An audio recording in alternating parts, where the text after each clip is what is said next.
The alarm screamed across the bridge of the defense station. Commander Lisa Morgan gripped the edge of her command chair as another explosion rocked the hull. 6 months had passed since the Galactic Council declared war on humanity. 6 months of endless fighting. 6 months of watching colonies burn. New Haven was the last stronghold in the Outer Rim. If it fell, the path to Earth would be wide open. Lisa watched the tactical display with tired eyes. 17 Crithian warships circled the colony like predators. Her forces had 12 ships left. 12 against 17. The math was not in their favor. Captain Amy Rodriguez stood beside her, arms crossed. She was the second in command and the only person Lisa truly trusted. Amy had saved her life 3 times in the past month alone. The communication officer called out from her station. Karen White was young but sharp.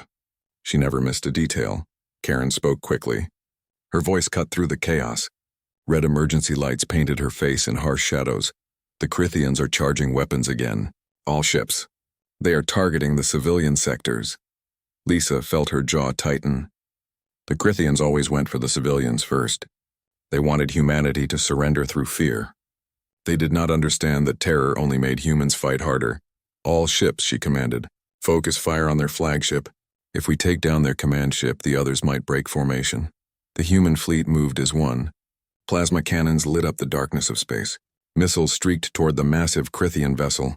For a moment, Lisa allowed herself to hope. Then the Crithian shields held. Their return fire was devastating. 2 human frigates exploded in silent fury. Their crews never had time to escape.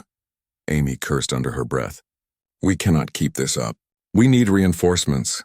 There are no reinforcements, Lisa replied quietly. We are all that stands between them and 10,000 civilians. The battle raged on. Minutes felt like hours. The human ships danced between enemy fire, buying time for the evacuation shuttles. Every second counted. Every life mattered. Then Karen White made a sound of confusion.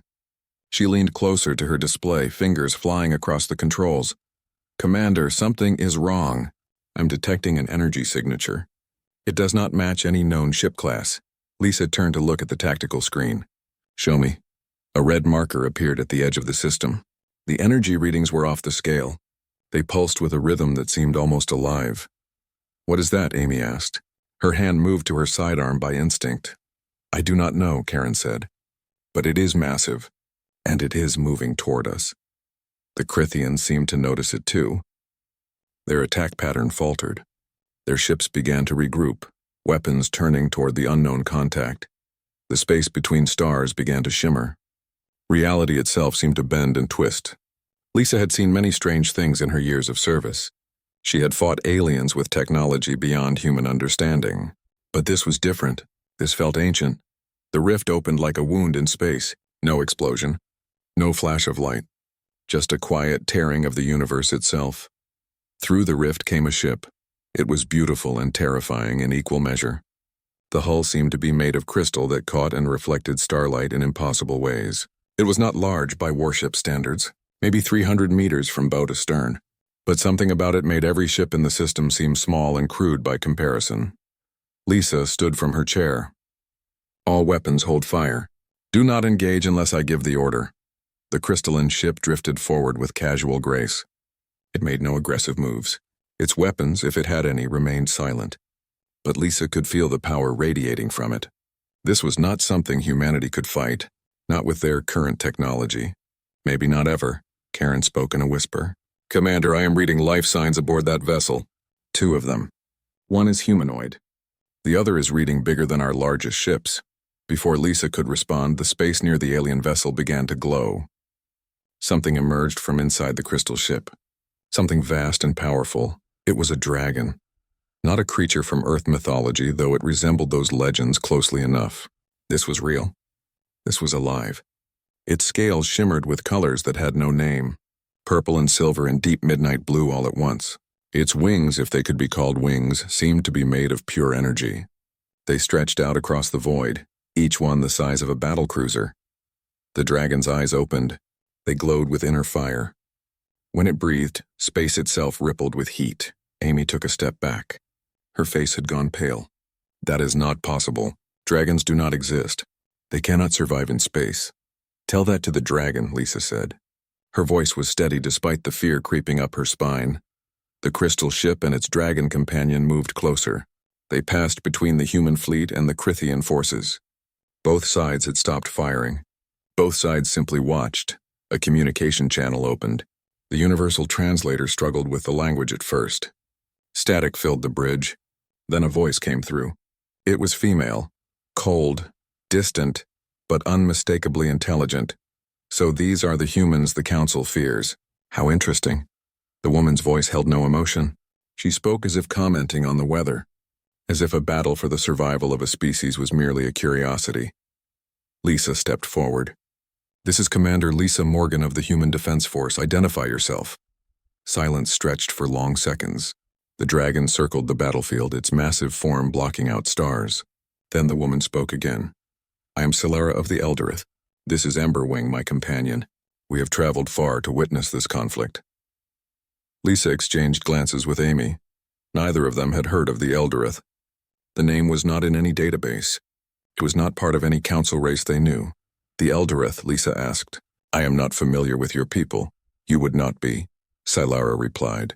We left this galaxy long before your species learned to make fire. But we have returned, and we have been watching. The Crithian flagship suddenly fired. A massive plasma bolt streaked toward the crystal ship. It was their most powerful weapon. It could vaporize a human destroyer in seconds. Emberwing moved faster than anything that size should be able to move. The dragon intercepted the blast with its body. The plasma washed over its scales like water. When the light faded, the dragon was unharmed. Not even a scratch marred its beautiful scales. Solara's voice came again. This time there was a hint of amusement. Foolish. Emberwing has survived the death of stars. Your primitive weapons cannot harm him. The dragon opened its mouth. Energy gathered between its jaws. Blue-white light that made the Crithian plasma look like a candle. Then it released. The beam struck the Crithian flagship dead center. The massive warship's shields did not even slow it down. The beam punched through armor like paper. The ship split in two. Both halves drifted apart, leaking atmosphere and bodies into the void. The other Crithian ships fled. They jumped to faster-than-light speed without even trying to retrieve survivors. Within seconds, the battlefield was empty except for the human fleet and the mysterious visitors. Lisa felt her heart racing. That single attack had done what her entire fleet could not. This woman, this Solara and her dragon, possessed power beyond anything humanity had encountered. Karen's voice was shaking. Commander, the crystal ship is moving toward us. Let it come, Lisa said. We have no choice but to hear what she has to say. The ship drew closer until it filled the view screen. Lisa could see movement through the crystalline hull. A figure stood in what might have been a command center. She was tall and slender. Her hair seemed to be silver or white. Her eyes, even from this distance, glowed with violet light. Solara spoke once more. Her words would change everything. Commander Lisa Morgan, I wish to speak with you. Come to my ship. Come alone. We have much to discuss about the future of your species. Amy immediately protested. Absolutely not. This is obviously a trap, maybe, Lisa agreed. But we are out of options. If she wanted us dead, we would already be debris. She looked at her crew, at the people who had followed her through 6 months of hell, at the colony below that depended on her to keep them safe. Prepare a shuttle. I am going to meet our mysterious benefactor. Amy grabbed her arm. Lisa, please, let me go instead. Lisa shook her head. She is asking for the commander, that is me. Besides, someone needs to protect New Haven if this goes wrong. That someone is you. The two women locked eyes. Years of friendship and shared battles passed between them without words. Finally, Amy nodded. Come back alive, Amy said simply. Lisa managed a small smile. I always do. 20 minutes later, Lisa's shuttle approached the crystal ship. Up close, it was even more magnificent. The surface seemed to shift and change, patterns moving beneath the surface like living things. A docking port opened without her needing to request permission. The shuttle settled inside. The airlock sealed behind her with a sound like singing crystal. Lisa checked her sidearm one last time. Then she stepped into the unknown. The interior of the ship was beautiful beyond description. Walls of living crystal pulsed with soft light. The floor beneath her boots felt warm and almost organic. Everything hummed with barely contained power. At the center of the chamber stood Solara. She was even more striking in person. Her silver hair fell to her waist. Her violet eyes studied Lisa with an intensity that was almost painful. Her features were sharp and elegant, reminding Lisa of the elves from old Earth stories. She wore armor that seemed to be made from the same crystal as her ship. Beside her, visible through a massive transparent section of hull, was Emberwing. The dragon's eye, larger than Lisa's entire body, watched her approach. "Welcome, Commander," Solara said. Her voice echoed strangely in the chamber. "You are either very brave or very foolish to come here alone." Lisa met her gaze without flinching. "My people are dying. Bravery and foolishness look the same in desperate times." For the first time, something like approval flickered across Solara's face. "Indeed. Perhaps that is why I have decided to help you. Your species shows promise. The Galactic Council fears you because you refuse to follow their rules. Because you think in ways they cannot predict." She gestured to a viewing screen. Images appeared. Human ships in battle. Human colonies under siege. Human soldiers fighting against impossible odds. "I have watched your war," Solara continued.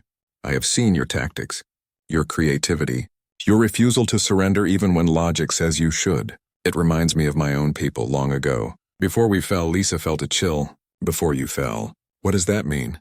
Solara turned away. "That is a story for another time. What matters now is this: I can help you win this war. I can teach you things the Council races have forgotten. I can show you weapons and strategies that will turn the tide. But I need something in return." Lisa crossed her arms. "What do you want?" Solara looked back at her. Those violet eyes seemed to see straight through her. "There is an artifact, scattered across the galaxy in pieces. It is called the Void Heart. I need your help to recover it. In exchange, I will ensure humanity survives this war." Lisa studied the elf woman carefully. "What is this Void Heart? Why do you need it?" Solara smiled. It was not a warm expression. "That, Commander, is what we will discuss next. But first you must decide. Will you accept my offer? Will you trust a stranger who claims she can save your species? Or will you return to your fleet and continue fighting a war you cannot win?" Behind Solara, Emberwing shifted. The dragon's massive head turned to look at Lisa. For just a moment she felt something in her mind. Not words exactly, more like emotions, caution, warning, hope. Lisa took a deep breath. She thought of New Haven. She thought of Earth. She thought of every human colony depending on her to make the right choice. "Tell me more about this Void Heart," she said finally. "Tell me what I'm agreeing to." Solara's smile widened. She gestured to a crystalline table that rose from the floor. "Then let us begin, Commander. Let us discuss how we are going to change the fate of this galaxy." Outside the ship, the stars continued to burn. The war continued to rage. But in that moment, on a crystal ship at the edge of human space, an alliance was being forged that would shake the foundations of the Galactic Council. The game had changed. And Solara held all the cards. The crystalline table displayed images that made Lisa's breath catch. Worlds burning. Cities crumbling to dust. Fleets of ships unlike anything she had ever seen. Tearing each other apart in battles that made the current war look like children fighting with sticks. "This was my home galaxy," Solara said quietly. Her violet eyes reflected the destruction playing out on the table. "This was what the Eldereth became when we reached too far. When we grasped for power we did not understand." Lisa watched the images cycle through scenes of devastation. How long ago did this happen? 10,000 of your years. Perhaps more. Time loses meaning when you have seen civilizations rise and fall like waves on a shore. Solara waved her hand and the images changed. Now they showed a single object. It looked like a heart made of shadows and starlight. Dark energy pulsed within it, beating with a rhythm that seemed to echo in Lisa's chest even through the projection. "The Void Heart," Solara continued. "The weapon that destroyed my people. The artifact that tore apart the fabric of our dimension. When the end came, the survivors scattered it across multiple galaxies. They hoped no one would ever be foolish enough to reassemble it." "Then why do you want to find it?" Lisa asked. The question hung in the air between them. Solara turned to face her fully. "Because the Galactic Council is making the same mistakes my people made. They are advancing toward the same technologies, the same forbidden knowledge.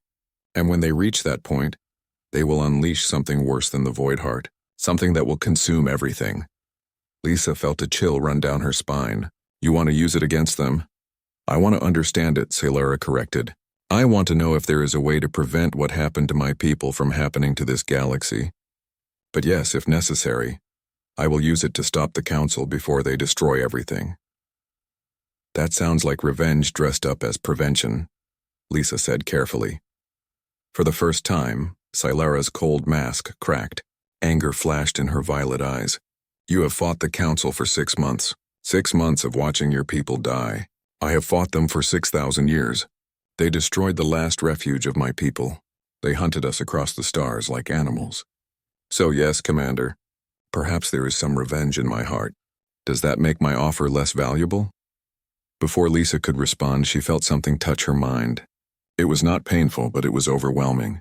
Images flooded her thoughts. Emotions that were not her own washed over her. She saw through different eyes. Dragon eyes. She saw Silara not as the cold warrior standing before her, but as something more complex. A woman carrying the weight of a dead civilization. A survivor who had watched everyone she loved turn to ash. A soldier who had been fighting alone for so long she had forgotten what peace felt like. The connection faded as quickly as it came. Lisa stumbled, catching herself on the crystalline table. Silara rushed forward to steady her. "What was that?" Lisa gasped. "Emberwing," Silara said softly. She looked toward the massive dragon visible through the hull. "He wanted you to understand. He believes I am not explaining myself well." Lisa looked up at the dragon. Those enormous eyes gazed back at her with intelligence that seemed older than stars. "Thank you," she thought, not sure if the creature could hear her. A feeling of warmth touched her mind. Emberwing could hear her. And somehow Lisa knew the dragon was not just Silara's weapon or mount. He was her conscience, her balance, the thing that kept her from falling into the same darkness that had consumed her people. "How does he survive in space?" Lisa asked, still catching her breath. "Emberwing is not entirely physical," Silara explained. "He exists partially in another dimension. The void does not kill him because he is part of the void itself. He is the last of his kind, just as I am the last true Eldereth." Lisa straightened up. She looked Silara in the eye. "If I help you find the void heart pieces, what exactly do you offer in return?" Silara smiled. It was a calculating expression. Knowledge, technology, training. "I will teach select humans to interface with Eldereth systems. I will share tactical information about every council race. Their weaknesses, their fears, their secrets.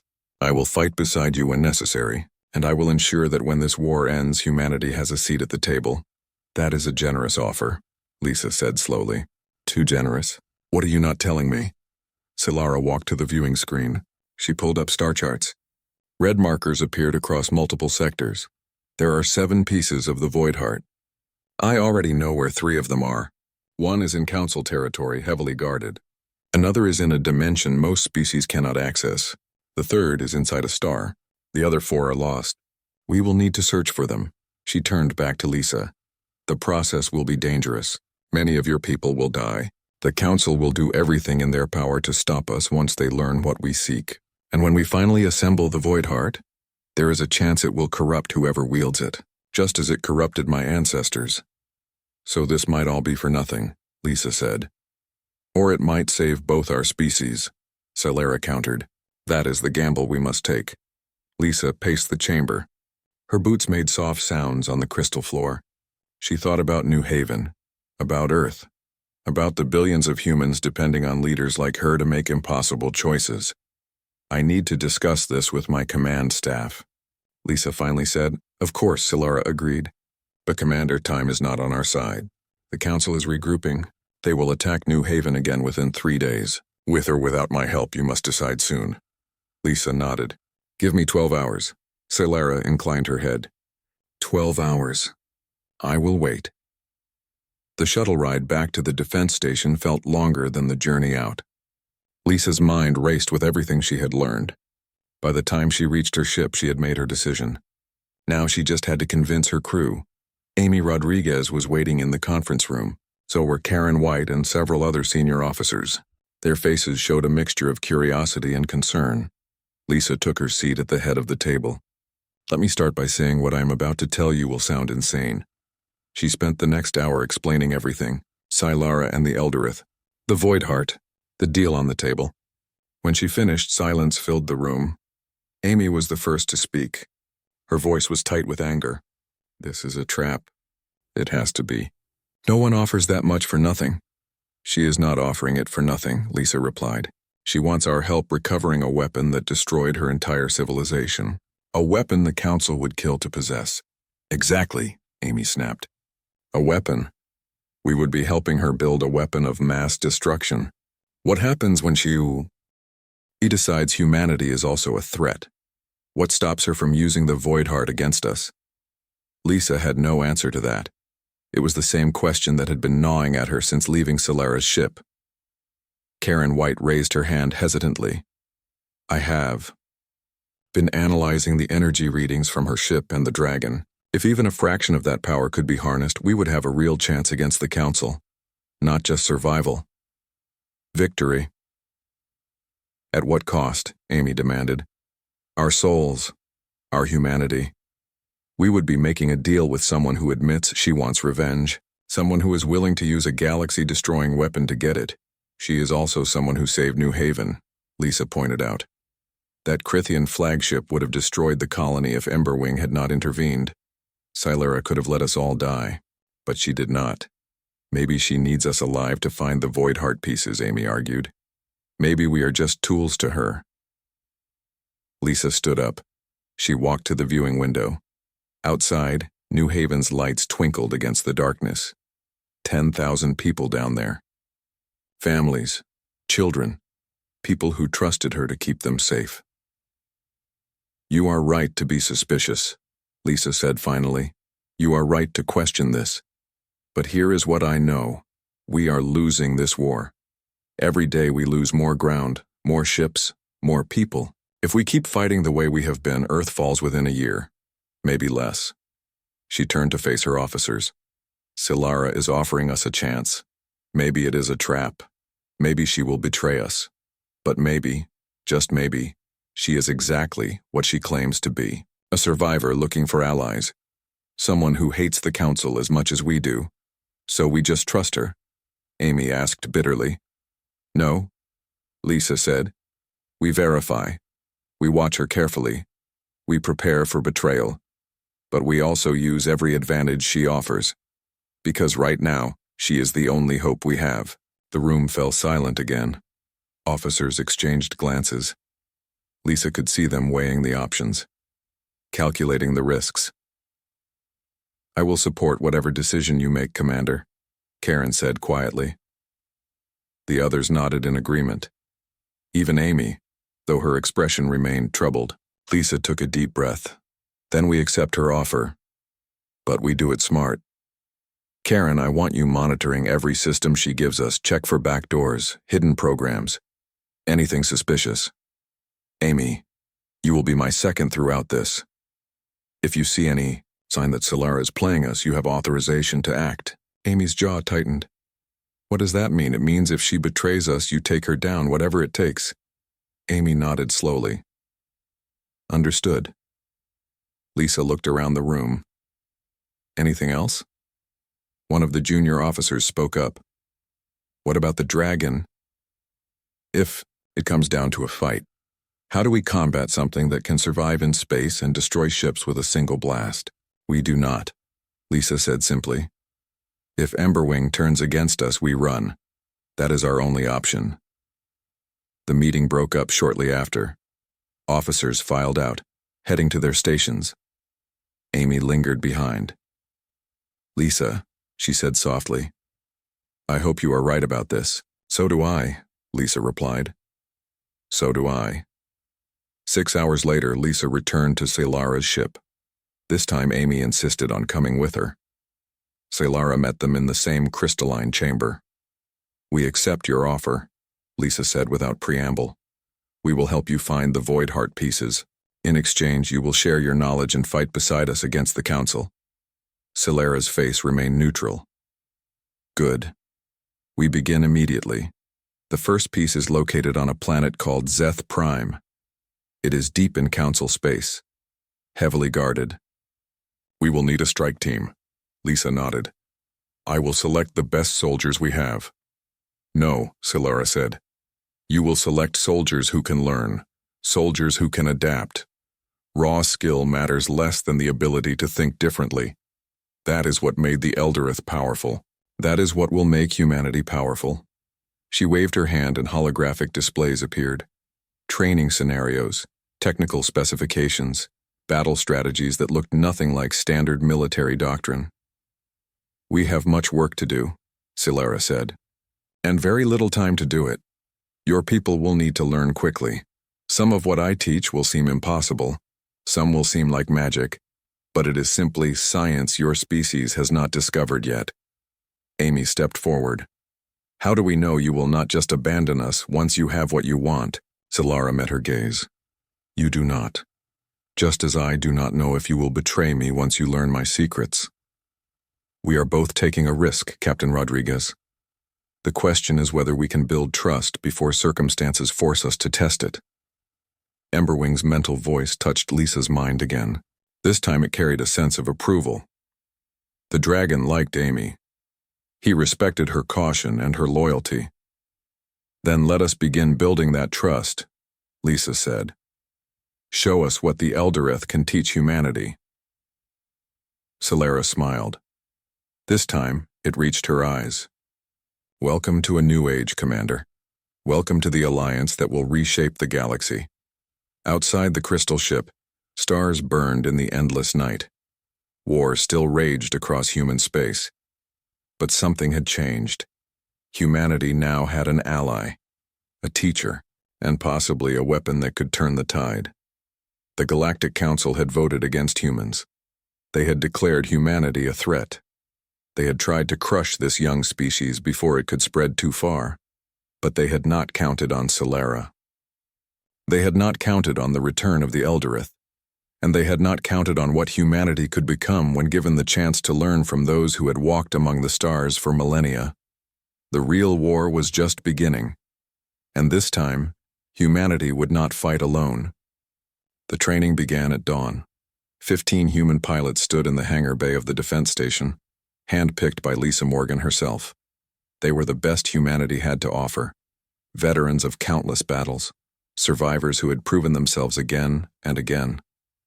Silara walked among them like a predator examining prey. Her violet eyes studied each pilot with an intensity that made even the bravest among them uncomfortable. Emberwing floated outside the station, his massive form visible through the reinforced windows. The dragon watched with equal intensity. You are all here because Commander Morgan believes you can learn, Silara said. Her voice echoed in the vast space. She believes you have the flexibility of mind to adapt to techniques that will seem impossible. Let us see if she is correct. One of the pilots, Lieutenant Maya Brooks, stepped forward. She was young, barely 25, but her record spoke for itself. 43 confirmed kills, 6 commendations for bravery, a natural instinct for combat that her instructors had called almost supernatural. What makes Eldereth techniques different from human ones? Maya asked. Her voice was respectful but curious. Silara smiled slightly. Human pilots think of their ships as tools, machines they control. Eldereth pilots think of their ships as extensions of themselves. When I fly, I do not give commands to a computer. I become the ship. My thoughts are its thoughts. My will is its will. That sounds like science fiction, another pilot muttered. Silara turned to face him. Her expression was cold. Lieutenant Jake Morris, correct. 17 kills. Good reflexes. Mediocre tactical thinking. You believe what I describe is impossible because your technology has not reached that level yet. But in 3 weeks, you will do it yourself. Or you will wash out of this program. Jake's face flushed red, but he said nothing. The training was brutal. Silara pushed them beyond what they thought possible. She taught them to interface with modified ships that responded to neural patterns. She showed them combat maneuvers that violated basic physics as humans understood it. She forced them to trust instincts they did not know they had. Maya excelled from the first day. Where other pilots struggled to make the neural interface work, she adapted within hours. Where others saw impossible maneuvers, she saw opportunities.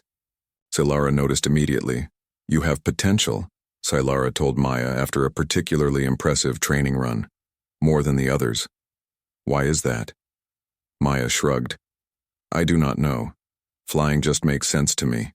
It always has. Scylla studied her carefully. Have you ever felt like you understood things you should not? Like knowledge came from nowhere? Sometimes, Maya admitted. In battle, I sometimes know where enemy ships will be before they get there. My instructors said it was just good pattern recognition. Perhaps, Scylla said. Or perhaps you have a gift your species does not yet recognize. The Eldoreth called it void sight, the ability to perceive possibilities before they become reality. It is rare, but powerful. Over the next 2 weeks, Maya's abilities grew. She began flying maneuvers that made veteran pilots shake their heads in disbelief. She could dodge weapons fire that should have been impossible to avoid. She seemed to know what her opponents would do before they did it. But the training was not just for pilots. Major Beth Carter led a ground team through equally intense preparation. Beth was a legend in the Special Forces community. Tall, muscular, with short dark hair and eyes that missed nothing. She had led raids behind enemy lines more times than anyone could count. Scylla taught them close combat techniques that looked more like dancing than fighting. She showed them how to use energy fields as weapons and shields. She revealed secrets about council races that intelligence agencies had spent years trying to learn. The Crithians fear close combat, Scylla explained during one session. Their armor is strong, but their bodies are fragile. Get inside their reach and they panic. The Vex rely on swarm tactics, but their command structure is rigid. Kill the leader, and the rest scatter. The Zephyr are fast, but they have poor peripheral vision. Attack from T. He sighed. Beth absorbed every word. She drilled her team endlessly on the new techniques. Within days, they were moving and fighting in ways that would have seemed alien to them weeks before. All this preparation was for one mission. Zeth Prime. The planet was sacred to the council races.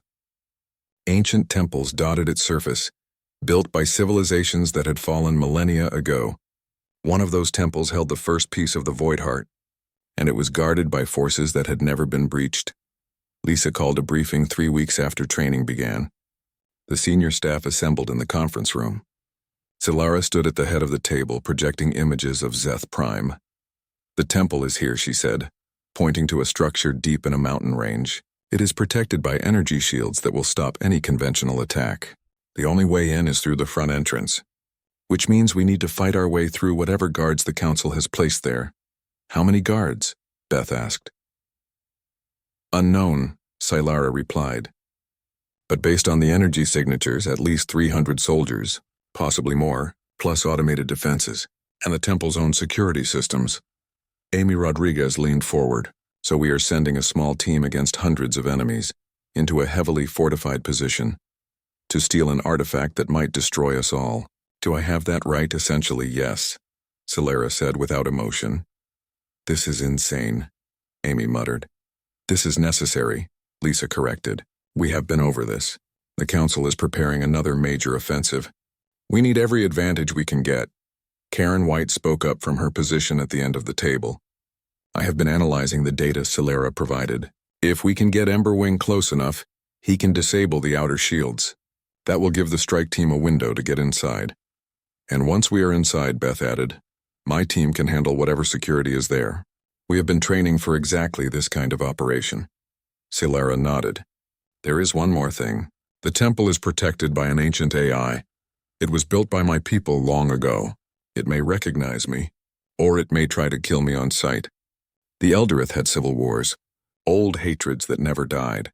That sounds like something you should have mentioned earlier, Amy said sharply. Would it have changed your decision? Scylla asked. No one answered. The mission launched 2 days later. 6 ships jumped into the Zeth Prime system. Maya Brooks led the fighter wing, her skills with the modified ships making her the obvious choice. Beth Carter commanded the ground team. Lisa Morgan oversaw everything from the flagship. And Scylla piloted her crystal ship with Emberwing beside her. The council forces reacted immediately. Alarms screamed across their defensive stations. Ships scrambled to intercept the human fleet. But they were not prepared for what they faced. Maya and her pilots moved like nothing the council had ever seen. They dodged and weaved through weapons fire with impossible precision.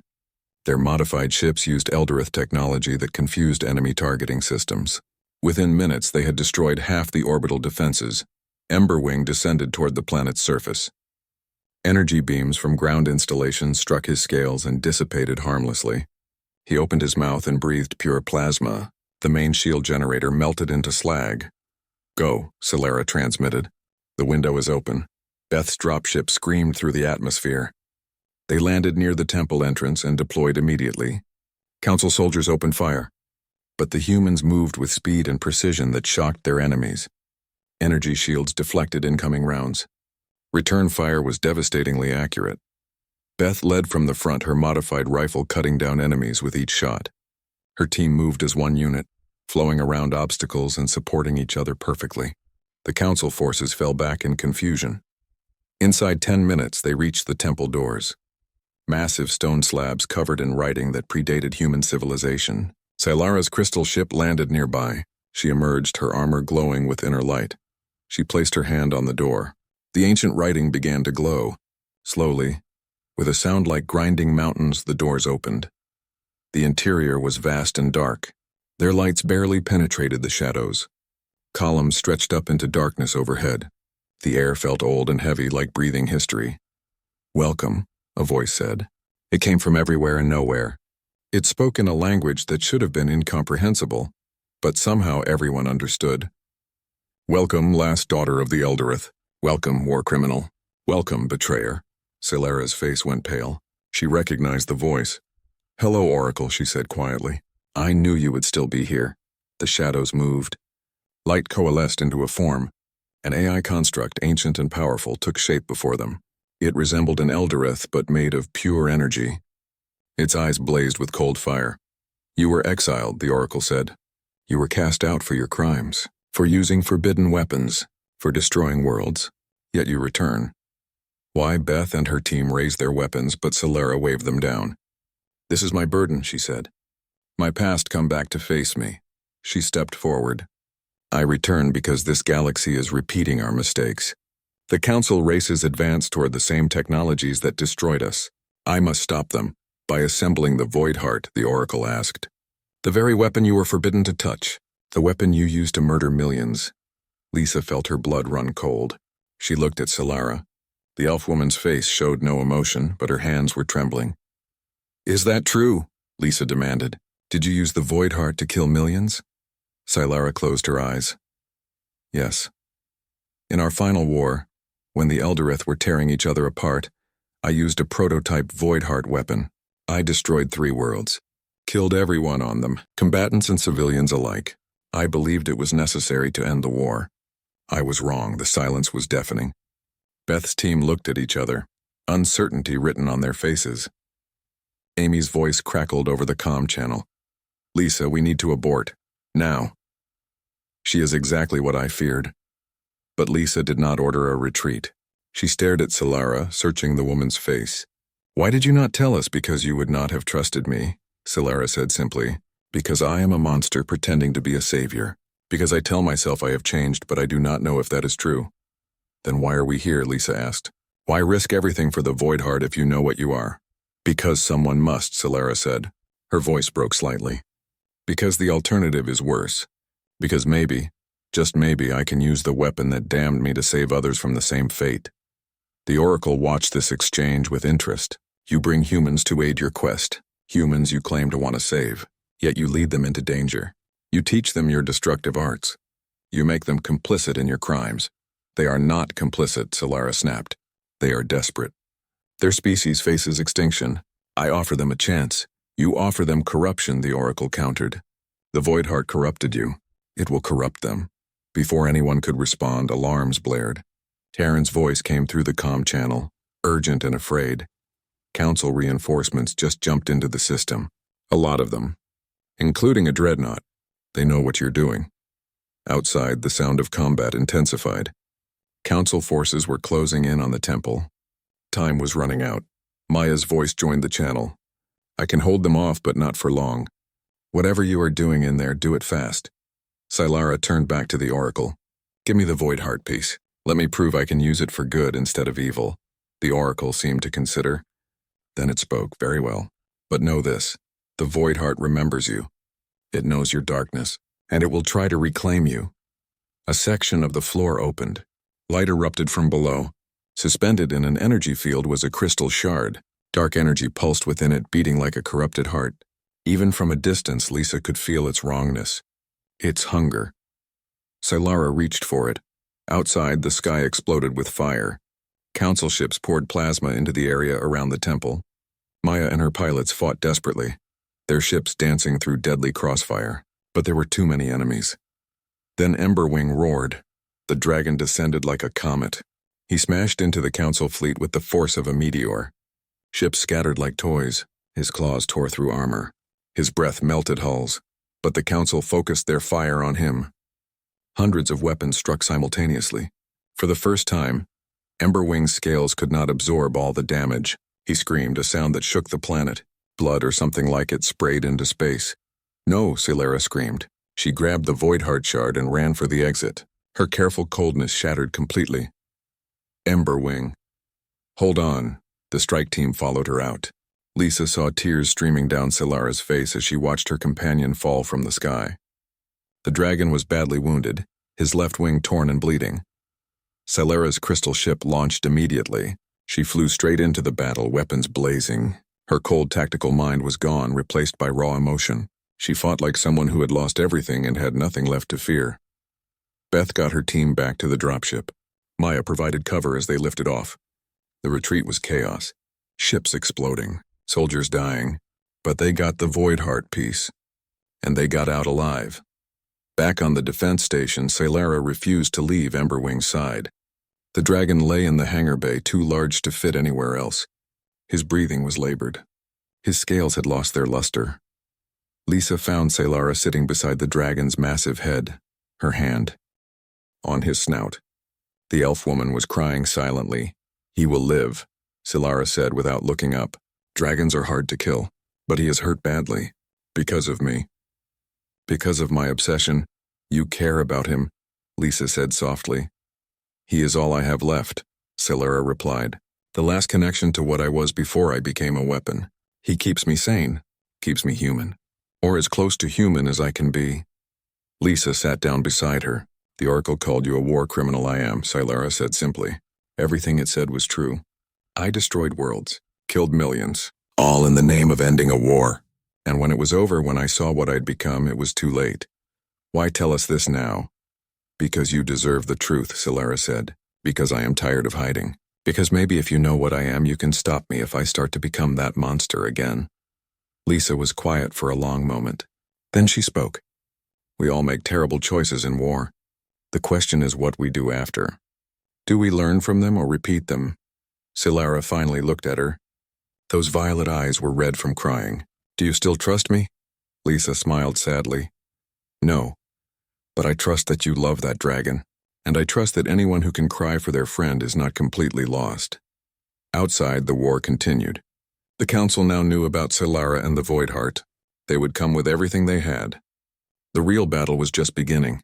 But in that moment, in a hangar bay on a human defense station, two warriors from different species sat beside a wounded dragon. And for the first time, Silara allowed herself to hope that maybe redemption was still possible. 3 weeks passed after the mission to Zeth Prime. 3 weeks during which everything changed. Emberwing healed slowly in the hangar bay. His wounds closed, his scales regained some of their luster, but something was different. The dragon seemed weaker, quieter. He spent long hours with his eyes closed, communicating with no one. Silara changed too. She became distant and cold in ways that made her previous demeanor seem warm by comparison. She spent every waking hour studying the Void Heart shard. The dark crystal sat in a containment field in her ship, pulsing with corrupted energy, and Silara could not look away from it. Lisa noticed the change during a strategy meeting. They were planning the next phase of the war, discussing how to defend the inner colonies. Silara sat at the table, but her violet eyes kept drifting toward her ship. Toward the shard. Silara, Lisa said sharply. Are you listening? The elf woman blinked. She focused on Lisa with visible effort. Yes, you were discussing defensive formations. They are adequate, but unnecessary. Unnecessary, Amy Rodriguez repeated. Her tone was sharp. The council is massing for another assault. How are defenses unnecessary? Because we should be attacking, Silara said. Her voice was flat, emotionless. We have the first Void Heart piece. We know where the second is. We should be moving forward, not cowering behind defensive lines. We need time to regroup, Lisa argued. Our forces are stretched thin. We cannot launch another offensive yet. Time, Solara said. Her lips curved into something that was not quite a smile. Time is what we do not have. Every day we wait, the council grows stronger. Every day we delay, more of my people remain unavenged. Your people have been dead for 10,000 years, Amy snapped. This is not about revenge, is it not? Solara asked. She stood abruptly. Then what is it about, Captain? Survival, justice, the greater good. Those are all just pretty words for the same thing. We want to destroy our enemies before they destroy us. She left the conference room without another word. The door closed behind her with a soft hiss. Something is wrong with her, Beth Carter said quietly. She has been getting worse every day. It is the Void Heart, Maya Brooks added. She had been standing in the corner observing. Ever since we recovered that shard, she has been obsessed with it. Lisa rubbed her temples. She could feel a headache building. Karen, I want you to monitor Solara closely. Any unusual behavior, any suspicious activity, you report it to me immediately. Karen White nodded. Already on it, Commander. I have been tracking energy readings from her ship. They are increasing. Whatever that shard is doing, it is getting more active. That night, Lisa could not sleep. She stood in her quarters, staring out at the stars. Somewhere out there, the Council was preparing to attack. Somewhere out there, pieces of a galaxy-destroying weapon waited to be found. And somewhere on this very station, an ancient war criminal was slowly losing her grip on sanity. A presence touched her mind. Gentle but urgent, Lisa recognized it immediately. Emberwing, images flooded her thoughts. Not words, but feelings and visions. She saw Solara standing before the Void Heart shard, her hand pressed against the containment field. She saw the dark energy reaching out to her, wrapping around her like tentacles. She saw Solara smile, and in that smile was madness. Then she saw deeper, into Solara's memories. The Elderith War. Worlds burning. The moment Solara first touched the Void Heart prototype. The rush of power. The intoxication. The way it whispered to her, promising strength and vengeance and the ability to reshape reality itself. She saw what Solara truly wanted, not to prevent the Council from repeating Elderith mistakes, not to save the galaxy from destruction. She wanted to use the complete Void Heart to erase the Council races from existence, to reset this galaxy, to create a new order where the Elderith through her would reign supreme. The vision ended abruptly. Lisa staggered, catching herself on the wall. Her heart was racing. Emberwing had shown her the truth. Solara was not fighting against her darker nature. She was embracing it. Lisa hit the comm panel. Amy, Beth, Karen. My quarters. Now. They arrived within minutes. Lisa told them everything Emberwing had shown her. When she finished, Amy looked grimly satisfied. I told you she could not be trusted. We need to neutralize her before she completes the Void Heart. We also need her knowledge, Beth pointed out. Without her training, we cannot win this war. Then we take what we can from her and destroy that shard, Amy said. Cut off the source of corruption. Karen spoke up hesitantly. There is something else you should know. I have been going through the data Solara gave us about Elderith history. I found files she did not mean to share. Files about what the complete Void Heart actually does. Show us, Lisa commanded. Karen pulled up a holographic display. Images appeared. Technical specifications, historical records, and one devastating truth. The Void Heart does not just destroy, Karen explained. It unravels reality. It erases things from existence. Not just killing them, but removing them from the timeline entirely. When Solara used it to destroy those 3 worlds, they did not just die. They never existed. Everyone who lived there, every moment of history they created, all of it just gone. That is impossible, Beth breathed. Not for the Elderith, Karen continued. They understood dimensions and time in ways we do not. And according to these files, the complete Void Heart is powerful enough to erase entire civilizations. Solara plans to use it on the Council races, billions of beings, erased from history. And what happens to everyone else, Maya asked. She had joined them quietly.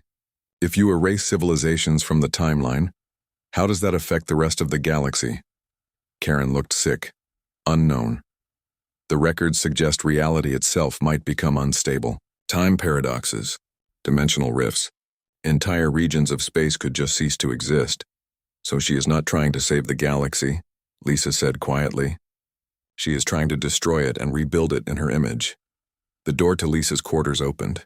Everyone spun around. Solara stood in the doorway. Her violet eyes blazed with inner light. She must have been listening. Not destroy, Solara said calmly. Cleanse. The council races are a cancer. They spread war and suffering wherever they go. I will remove them. Make room for better species. For humans, perhaps, if you prove worthy. You are insane, Amy snarled. She reached for her weapon. Solara moved faster. Energy crackled around her hand. Amy flew backward, slamming into the wall. She crumpled to the floor, unconscious but breathing. The others drew their weapons, but Solara raised her hand. Do not make me hurt you. I have come to respect humans. I would prefer to have you as allies when I reshape this galaxy. Lisa stepped forward, placing herself between Solara and her crew. You lied to us. You said you wanted to prevent another catastrophe. But you want to cause one. I want justice, Solara said. Her voice cracked slightly. 10,000 years I have wandered. 10,000 years I have watched lesser species thrive while my people are dust. The council races killed the last of the Eldereth. They hunted us, exterminated us. They deserve the same fate. So you will kill billions of innocents for the crimes of their ancestors, Lisa asked. You will destroy the galaxy to satisfy your revenge. That makes you worse than them. Solara flinched. For a moment her mask of cold certainty cracked, but then she looked toward her ship, toward the Void Heart Shard, and her expression hardened again.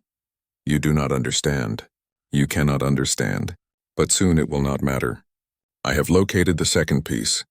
In 3 days I leave to retrieve it. With or without your help. She turned to leave. Maya Brooks moved to stop her, but Lisa grabbed the young pilot's arm. Let her go. Solara paused at the door. She looked back. I am sorry, Commander. I did come to care for you and your people. I hope you survive what comes next. Then she was gone. The moment she left, Lisa turned to Kay. Aaron, get Nicole Turner up here now. If anyone can figure out how to destroy that shard, it is her. Nicole Turner was the station's chief science officer. Brilliant, methodical, and fearless. She arrived within minutes, already pulling up data on her tablet. I have been studying that shard since we brought it aboard, Nicole said without preamble. The energy signature is unlike anything I have encountered, but I believe I can destabilize it with a focused antimatter pulse. Do it, Lisa ordered, but be careful. We cannot let Solara know what we are planning. Nicole nodded. I will need access to her ship. The containment field protecting the shard is too strong to penetrate from outside. I can get you in, Maya said. Solara has been teaching me to interface with Eldereth systems. I can disable the security long enough for you to plant the charge. Beth stood up, checking her weapons. I am coming too. If this goes wrong, you will need backup. They moved quickly. Solara had returned to her ship, but she was deep in meditation, communing with the Void Heart Shard. Maya used the neural interface to hack the security. The door opened silently. Nicole and Beth slipped inside. The crystal ship's interior was darker than usual. The only light came from the Void Heart Shard, pulsing with malevolent energy. Nicole approached the containment field, pulling a device from her pack. She began setting up the antimatter charge. Her hands moved with practiced precision. 30 seconds. That was all she needed. 20 seconds, 10 seconds. Then Solara's eyes opened. The elf woman moved like lightning. She was across the chamber in an instant. Energy blasted from her hands. Nicole flew backward, the antimatter device tumbling from her grasp. Beth opened fire, but Solara deflected the shots with casual ease. She reached for Nicole, murder in her eyes. No, the voice shook the entire ship. It came from outside. From the hangar bay, Emberwing. The dragon's massive head appeared in the viewing port. His eyes blazed with ancient fury. Through the mental link, Lisa felt his emotions. Rage, disappointment, and deep, profound sadness. Solara froze. She looked at Emberwing, and for the first time since recovering the Void Heart Shard, real fear crossed her face. Emberwing, she whispered. You do not understand, I understand, the dragon's voice echoed in everyone's minds. You have let the darkness consume you again. I have watched you slip away day by day. I hoped you would find the strength to resist. But the Void Heart has claimed you once more. I am doing what must be done, Solara said desperately. You are doing what you want, Emberwing replied. Vengeance, not justice, not protection. Just revenge dressed up in noble words. Then help me, Solara pleaded. Together we can remake this galaxy. We can make it better. No, Emberwing said. His mental voice was firm but infinitely sad. I will not watch you destroy yourself again. I will not be part of another genocide. The dragon's claw reached through the viewing port. It should have been impossible. The crystal was harder than any known material, but Emberwing's claw passed through it like mist. He grabbed the containment field holding the Void Heart shard. What are you doing? Scylla screamed. What I should have done 10,000 years ago, Emberwing said. Saving you from yourself. Energy exploded through the ship. The dragon was channeling his own life force into the shard, overwhelming it. The dark crystal began to crack. Fissures spread across its surface. Scylla lunged forward trying to stop him, but invisible force held her back. The dragon was using his last strength to restrain her. Forgive me, Emberwing said. His voice was growing weaker. I have failed you as a guardian, but I will not fail the galaxy. The Void Heart shard shattered. Dark energy exploded outward, then collapsed inward, imploding into nothingness. The corruption that had been poisoning Scylla's mind vanished in an instant. She fell to her knees. The cold madness left her eyes, replaced by horror and grief. Emberwing knew the dragon's form was fading. He was becoming transparent, his scales losing their solidity. I go to join the stars, old friend. Use the time I have bought you. Find redemption. Be the person you were meant to be. Then he was gone. Not dead, not exactly. Lisa felt through the fading mental link that Emberwing had transformed himself. He had become part of space itself. A constellation. A guardian watching over the galaxy he had saved. Scylla collapsed completely. Sobs racked her body. She had lost the only being who truly understood her. The only friend who had stood by her for 10,000 years. Lisa entered the ship slowly. She knelt beside Scylla. The elf woman looked up at her, violet eyes swimming with tears. He is gone, Scylla whispered.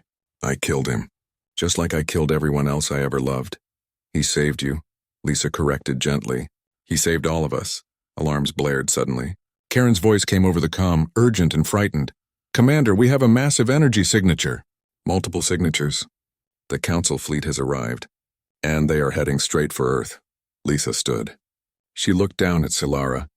The war is here. The question is, are you going to help us, or are you going to keep wallowing in self-pity? Scylla looked up. Something changed in her expression. The madness was gone. The cold calculation was gone. What remained was raw determination. She stood slowly. Her armor glowed with renewed energy. I have been a monster, a weapon, a fool consumed by revenge, but Emberwing believed I could be more. I will honor his sacrifice. She walked to the command center of her ship. The crystal walls lit up with tactical displays. The Council fleet was massive. Dozens of dreadnoughts, hundreds of support ships, and they were all converging on one target. Earth. They know about the Void Heart, Scylla said. They know what I was trying to do. They have decided to eliminate the threat, which means destroying humanity before I can use you to complete my weapon. Then we fight, Lisa said simply. Scylla nodded. Then we fight, but this time I fight for redemption, not revenge. The two warriors stood side by side watching the approaching armada. The final battle was about to begin, and this time humanity would either stand victorious or fall forever. The Council fleet emerged from faster-than-light travel like a swarm of locusts. 60 dreadnoughts, 300 support vessels, enough firepower to crack a planet in half. They arranged themselves in a massive formation around Earth, weapons charging for orbital bombardment. Admiral Zexthor commanded from the flagship, a massive vessel called the Final Judgment. He was Crithian, one of the oldest and most cunning military minds in the Council. He had fought wars for 3 centuries, and he had never lost. Today would be no different. He opened a broadcast to Earth. Humans of Earth. His voice boomed across all channels. You have harbored a war criminal. You have aided in the search for a forbidden weapon. For these crimes, your species is sentenced to extinction. Surrender now and your deaths will be quick. On the bridge of the human flagship, Lisa Morgan stood with her senior staff. Amy Rodriguez, recovered from her injuries, stood at her right. Beth Carter on her left. Maya Brooks waited with the fighter wing. And beside them all, Scylla. The elf woman looked different now. The madness was gone from her eyes, but so was the cold confidence. What remained was someone who knew exactly what she had become and was determined to be something better. We do not surrender, Lisa transmitted back. Not to you. Not to anyone. If you want Earth, you will have to come through us, so be it, Zexthor replied. The Council fleet opened fire. Thousands of plasma bolts and missiles streaked toward Earth, but they never reached the surface. Silara's crystal ship positioned itself between Earth and the fleet. She channeled every bit of power she had left. A barrier of pure energy erupted from her vessel, spreading across the sky like a shield. The Council weapons struck it and dissipated harmlessly, but the effort cost her. Blood trickled from Silara's nose. Her hands shook on the controls.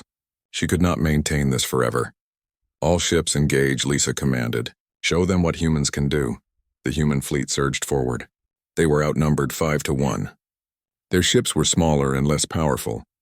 By every logical calculation, they should have been destroyed in minutes, but they had been trained by Silara. They had learned Eldoreth combat techniques, and they refused to accept defeat. Maya Brooks led the fighter wing into the heart of the enemy formation. Her squadron moved with impossible precision, weaving through weapons fire that should have obliterated them. They struck at weak points in the Council ships, targeting engines and shield generators with devastating accuracy. One by one, Council vessels began to fall. Not through superior firepower, but through superior tactics. The humans fought smart. They fought dirty. They used every trick Silara had taught them. Beth Carter commanded a boarding party that breached a Council destroyer. Her team moved through the corridors like ghosts, neutralizing crew and planting explosives. Within 10 minutes, the destroyer was drifting dead in space, but the Council adapted. They had numbers and experience. For every ship they lost, they destroyed 2 human vessels. The battle was turning against Earth. Then something unexpected happened. A section of the Council fleet broke formation. Ships began firing on their own allies. Confusion rippled through the Council ranks. "What is happening?" Amy demanded. Karen White was frantically working her console. "I am reading transmissions from those ships. They are saying they refuse to participate in genocide. Some of the Council races are breaking ranks." Not all Council species agreed with the war against humanity. Some had voted against it. Some had secret sympathies with the young, rebellious race.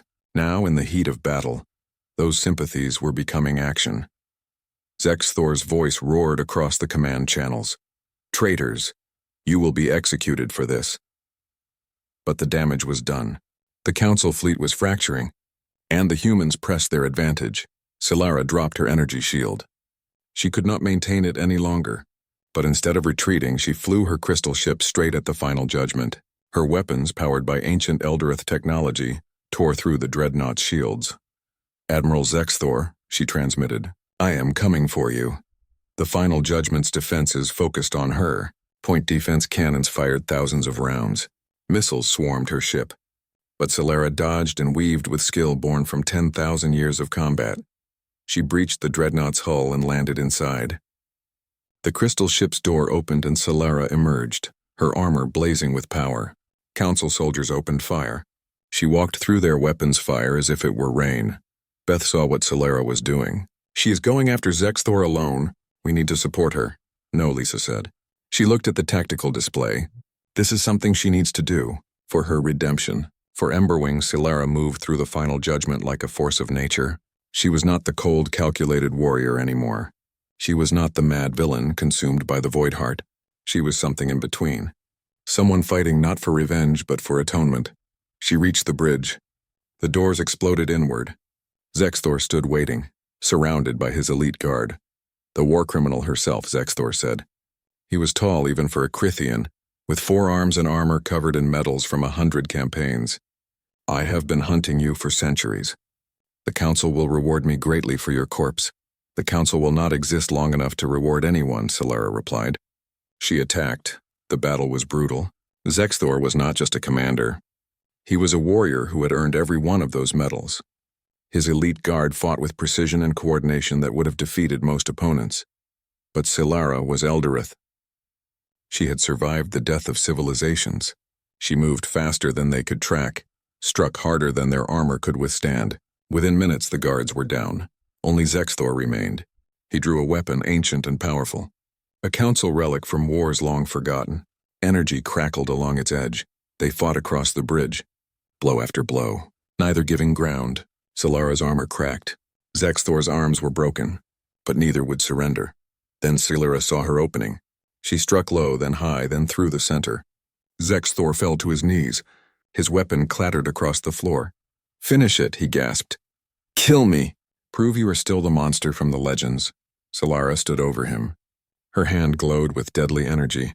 One strike. That was all it would take. All her training, all her instincts screamed at her to end this enemy. She thought of Emberwing. Of his sacrifice. Of his belief that she could be more than a weapon. "No," she said. She lowered her hand. "I am done killing. I am done with revenge." She reached down and pulled Zexthor to his feet. "You will surrender your fleet. You will end this war, or I will destroy your ship with everyone aboard." Including myself, Zexthor stared at her. "You are serious. After everything the Council has done to you, you would show mercy." "Not mercy," Solara said, "justice. There is a difference." Outside, the battle raged on. But something was changing. More Council ships were breaking off. More were refusing to fire on the human defenders. The fractures in the Council were spreading. Karen's voice came over the comm. "Commander, I am receiving a transmission. It is from Zexthor. He is ordering a ceasefire." Lisa could hardly believe it. "Stand down. All ships hold fire." The human fleet stopped shooting. Slowly, cautiously, the Council forces did the same.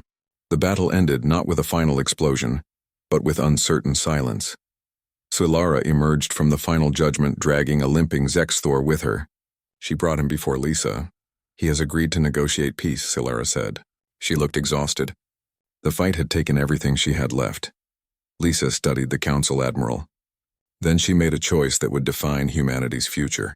"Medical team," she ordered. "Get him treatment. And prepare quarters for Council delegates. We have a peace treaty to negotiate."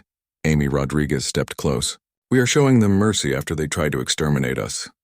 "Yes," Lisa said, "because that is what separates us from them. That is what makes us worthy of survival." The negotiations took 3 days. Representatives from every Council race attended. Some were hostile. Some were cautious. But all of them had seen what humanity was capable of.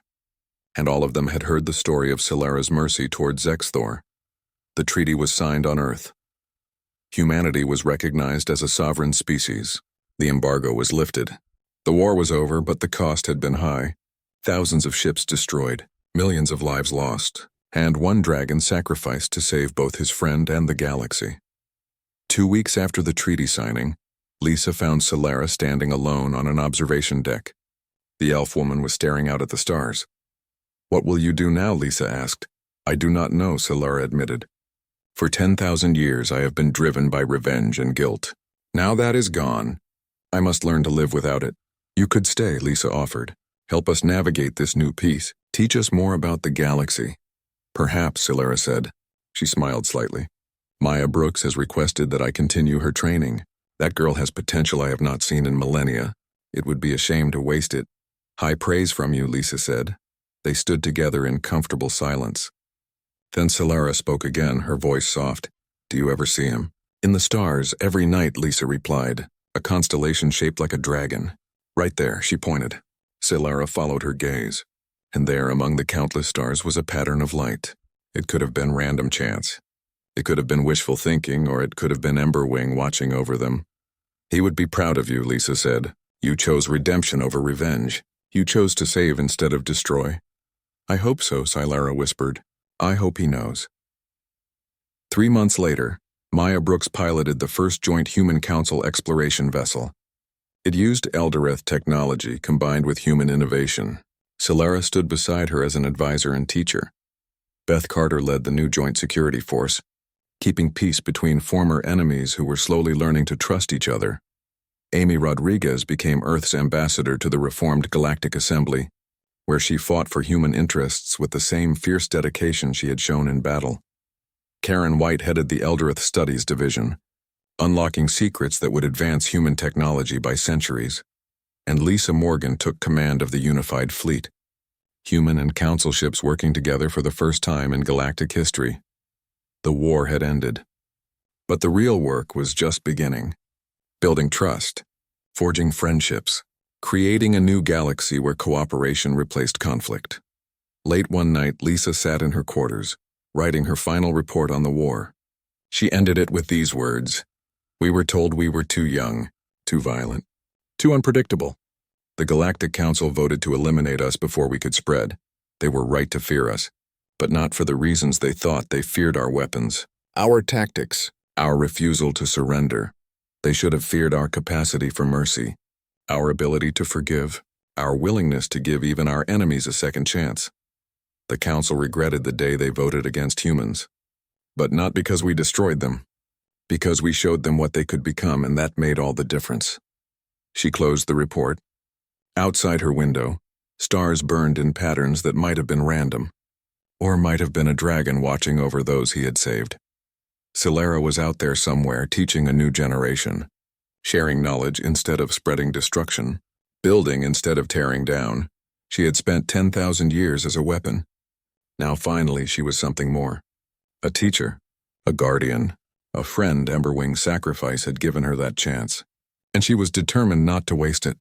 The galaxy turned. Wars ended, new alliances formed, and somewhere in the space between stars a dragon made of light and memory smiled. His work was done, his friend was saved, and the galaxy he loved would endure, not through power, not through weapons, not through the void heart or any other instrument of destruction, but through the choice to be better, to show mercy, to give second chances. That was the real victory. That was the price worth paying, and in the end it was enough.